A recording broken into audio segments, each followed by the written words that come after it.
ಇದು ಗರುಡ ಪುರಾಣದ ಆಧಾರದ ಮೇಲೆ ರೂಪುಗೊಂಡ ಕಥೆಯ ಸಂಪೂರ್ಣ ಕನ್ನಡ ರೂಪಾಂತರ. ಪ್ರೇತಾತ್ಮನ ಕತೆ. ಗರುಡ ಪುರಾಣದ ಪ್ರಕಾರ ಒಂದು ಹಳ್ಳಿಯಲ್ಲಿ ಧನುಂಜಯ ಎಂಬ ಒಬ್ಬ ವ್ಯಕ್ತಿ ವಾಸಿಸುತ್ತಿದ್ದನು.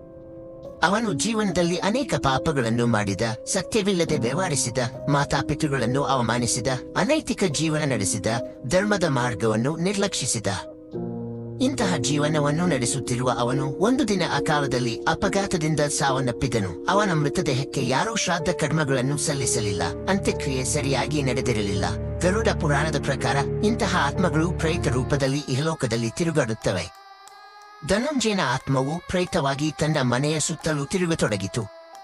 ಆತನ ಪಾಪಗಳು ಮತ್ತು ಅಪೂರ್ಣ ಇಚ್ಛೆಗಳು ಅವನ ಆತ್ಮವನ್ನು ಭೂಮಿಗೆ ಬಂಧಿಸಿದವು. ಅವನ ಮನೆ ಮಂದಿಗೆ ಅಜ್ಞಾತ ಭಯ ಕಾಡತೊಡಗಿತು.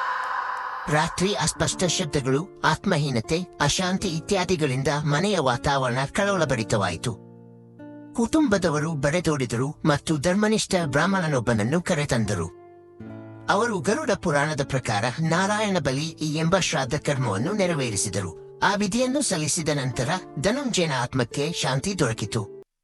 ಅವನು ತನ್ನ ಮುಂದಿನ ಯಾನವನ್ನು ಆರಂಭಿಸಲು ಮುಕ್ತನಾದನು. ಪ್ರೇತ ರೂಪದಿಂದ ಅವನು ದೇವಚರ್ಯೆಗೆ ಪಯಣಿಸಿದ.